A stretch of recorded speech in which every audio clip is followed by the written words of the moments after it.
मणिपुर तबाह हो रहा है।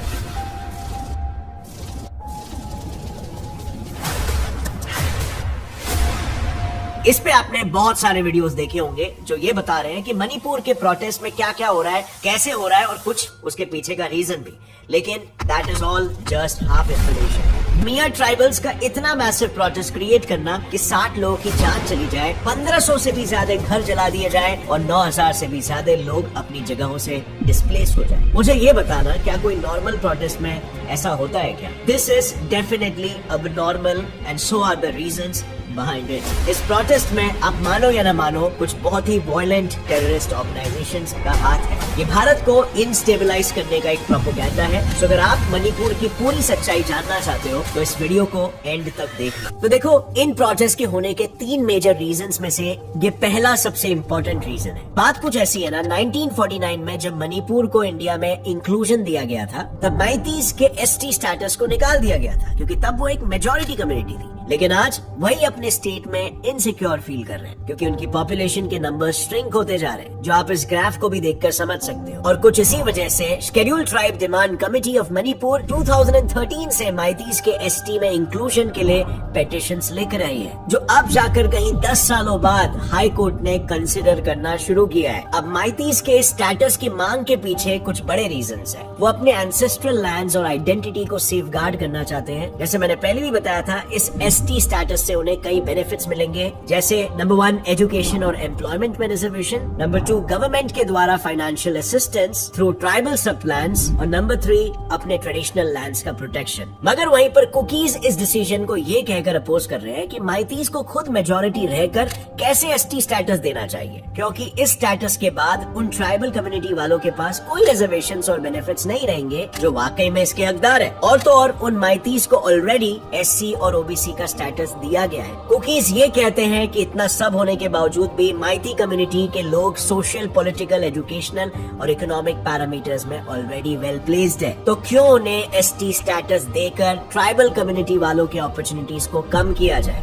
दूसरा मेजर रीजन है लैंड राइट्स मिलना। मैतीस मेजॉरिटी होते हुए भी वो अपने स्टेट में लैंड्स नहीं ले सकते। बात कुछ ऐसी है ना कि 1960 के लैंड रिफॉर्म एक्ट के तहत हिली डिस्ट्रिक्ट के एरियाज में सिर्फ ट्राइबल कम्युनिटी के लोग ही जमीन ले सकते हैं। लेकिन अब रिसेंटली स्टेट गवर्नमेंट ने एक जॉइंट सर्वे कंडक्ट किया था, जिसके अकॉर्डिंग उन लोगों को या गांवों को एविक्ट किया जाएगा जो भी फॉरेस्ट रिजर्व्स में इलीगली सेटल हुए हैं। इसका रीजन बताते हुए गवर्नमेंट ने ये स्टेट किया कि ये एक्शंस उन लोगों के लिए है जो एक्स्ट्रा इनकम के लिए इलीगली पॉपी कल्टीवेशन करते हैं। उनके मुताबिक ये सारे इलीगल बिजनेसेस कुकी कम्युनिटी के मिलिटेंट्स करते थे, जो गोल्डन ट्रायंगल में ड्रग्स भेजने में हेल्प करते हैं। गोल्डन ट्रायंगल एक इनफेमस ओपियम प्रोड्यूसिंग रूट है जो म्यांमार, थाईलैंड और लाओस को जोड़ता है, और इन्हें हेल्प करती थी मणिपुर और म्यांमार के बीच 400 किलोमीटर लंबी अनफेंस्ड बॉर्डर, जो करीब 5 डिस्ट्रिक्ट्स के बीच फैली हुई है। इन रिफॉर्म्स पर कुकी का कहना है कि उन्हें उनके एंसेस्ट्रल जगहों से हटाने पर कहीं न कहीं उनका कल्चर हैम्पर होगा और उनकी आइडेंटिटी खो जाएगी। इसी बीच मैती का ये कहना है कि एसटी स्टेटस मिलने से जहाँ उन्हें हिली एरियाज में लैंड्स खरीदने पर प्रोहिबिशन था, वही अब उन पर नहीं रहेगा और वो अपने ही स्टेट में कहीं भी लैंड्स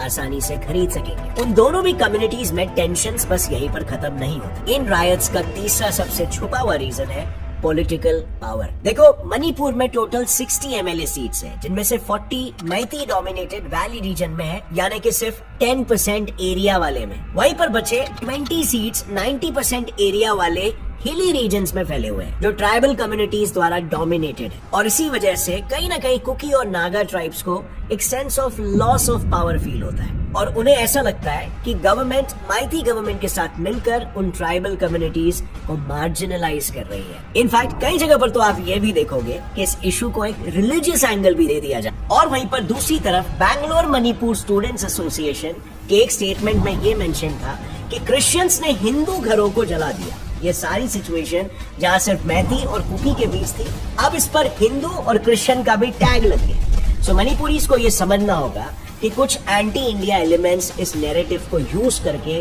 अपने वेस्टेड इंटरेस्ट को पूरा कर रहे हैं और इसमें लॉस सिर्फ मणिपुरीज का ही हो रहा है। मणिपुर की बात की जाए ना तो यहाँ की पॉपुलेशन का 53% मेजॉरिटी मैथिल कम्युनिटी से बिलोंग करता है। ये लोग मेजरली वहाँ के कैपिटल इम्फाल डिस्ट्रिक्ट्स में कॉन्सेंट्रेटेड है और वहीं पर 47% माइनॉरिटी ट्राइबल कम्युनिटीज है, जिसमें मेजरली कुकी और नागाज है, जो मणिपुर के बचे 90% हिली एरियाज में रहते हैं। So before understanding the whole truth, एक बार इस प्रोटेस्ट को ब्रीफ में समझ लेते हैं। हुआ ये कि मणिपुर हाईकोर्ट ने मणिपुरी गवर्नमेंट को कहा कि मैती कम्युनिटी को शेड्यूल्ड ट्राइब का स्टेटस देने के लिए कंसिडर किया जाए, क्योंकि मैती लोगों का ये कहना है कि बांग्लादेश और म्यांमार से कई इलीगल इमिग्रेंट्स मणिपुर में आते हैं और सेटल होकर उनकी जमीन और जॉब्स छीन लेते हैं, और इसीलिए एसटी का स्टेटस मिलने से मैती कम्युनिटी को अपने अपॉर्चुनिटीज खोने का डर नहीं रहेगा। इससे वो अपनी आइडेंटिटी और अपने कल्चर को प्रिजर्व कर पाएंगे। सो मणिपुर में जैसे हमने डिस्कस किया 3 मेजर एथनिक ग्रुप्स हैं, नागास, कुकीज और Meiteis, but it doesn't stop over here,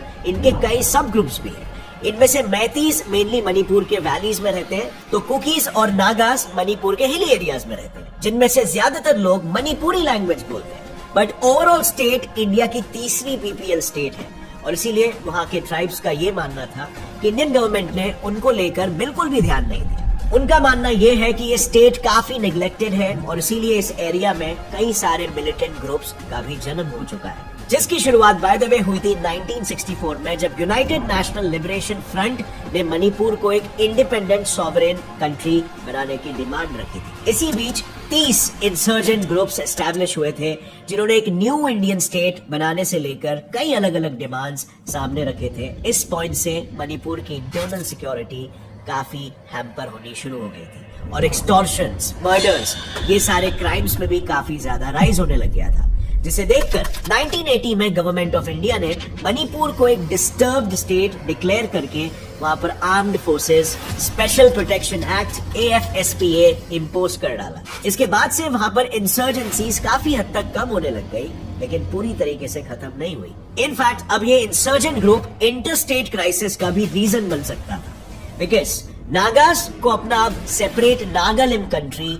हर हाल में चाहिए था, जिसकी सेपरेटिस्ट एक्टिविटीज NSCN-IM द्वारा ओवरऑल नागालैंड और नेबरिंग स्टेट्स में चलाई गई, और जिसे पाकिस्तान के ISI और चाइना ने डायरेक्टली सपोर्ट किया, और जो आज भी मणिपुर में खुलेआम सेंट्रल गवर्नमेंट के अगेंस्ट 12 घंटे के शटडाउन के ऑर्डर्स को फॉलो कर रहे हैं, जो बाय द वे इन्हीं इंसर्जेंट ग्रुप्स द्वारा दिए गए। अब इन सेपरेट स्टेट्स के डिमांड से इनडायरेक्ट खतरा कुकी और बाकी के ट्राइब्स पर भी आया, बिकॉज नागास ने 1990s में अराउंड 900 कुकी लोगों को मारा था और उनके 350 गांवों को पूरी तरीके से उजाड़ डाला था। सेम यही खतरा वैली में रहने वाले माइतीज को भी फील हुआ। माइतीज भी अपने एंसेस्ट्रल जमीन को किसी और ट्राइब्स के हाथों में जाने से बचाना चाहते हैं, और इन्हीं सारी इंसर्जेंसीज की वजह से गवर्नमेंट ऑफ इंडिया ने सभी ट्राइब के बीच SOO एग्रीमेंट इंट्रोड्यूस किया। लेकिन फिर 2008 में साइन हुआ SOO एग्रीमेंट, जिससे ये सारे कॉन्फ्लिक्ट्स को गवर्नमेंट ऑफ इंडिया ने काफी हद तक कंट्रोल में रखा, बिकॉज उसके क्लॉजेस काफी पीस कीपिंग की तरफ एम्ड थे। मगर 10 मार्च 2023 को गवर्नमेंट ने इस SOO यानी सस्पेंशन ऑफ ऑपरेशंस एग्रीमेंट को साइन करके कुछ इंसर्जेंट ग्रुप्स को निकाल दिया। ये एक पीसफुल ट्रिपार्टाइट एग्रीमेंट था, जिसके signatories central government, Manipuri state government और 25 इंसर्जेंट ग्रुप्स थे। इस एग्रीमेंट के अकॉर्डिंग सीज फायर का डिसीजन लिया गया था, जिसके बदले में गवर्नमेंट उन ग्रुप्स के मिलिटेंट्स को पर मंथ 3000 रुपीज देगी और वहीं उसके लीडर्स को 5000 रुपीज, ताकि इस इंसर्जेंसी को एंड करने तक वो पूरे स्टेट में टेरर ना फैलाए। लेकिन रिसेंटली गवर्नमेंट ने उन रिबेल ग्रुप्स में से 3 ग्रुप्स के साथ इस एग्रीमेंट को कैंसिल किया, और ये रीजन दिया कि वो मिलिटेंट्स म्यांमार से इमिग्रेंट्स का इन्फ्लक्स करते हैं। उसी तरह इलीगली उन हिली रीजन्स में पॉपी कल्टीवेशन भी करते हैं, यानी ड्रग्स को उगाकर एक्स्ट्रा इनकम कमाते हैं। सो बेसिकली कई सारे इंसर्जेंट ग्रुप्स मणिपुर में इंस्टेबिलिटी क्रिएट करने की कोशिश कर रहे थे। एंड टाइम्स ऑफ इंडिया के रीसेंट रिपोर्ट में यह भी सामने आया कि जिन ग्रुप्स को उस एग्रीमेंट से निकाला गया है, वही अब इन प्रोटेस्ट में अपने हथियार लेकर उसे और वायलेंट बना रहे हैं, जिनसे 7 guns, 2 magazines, 3 bullet proof waste और 33 बुलेट्स को सिक्योरिटी फोर्सेस द्वारा रिकवर किया गया। लेकिन इन सब में नुकसान हो रहा है सिर्फ और सिर्फ वहाँ की आम जनता का। These are the people who have been surviving for a year inside Manipur's relief camp.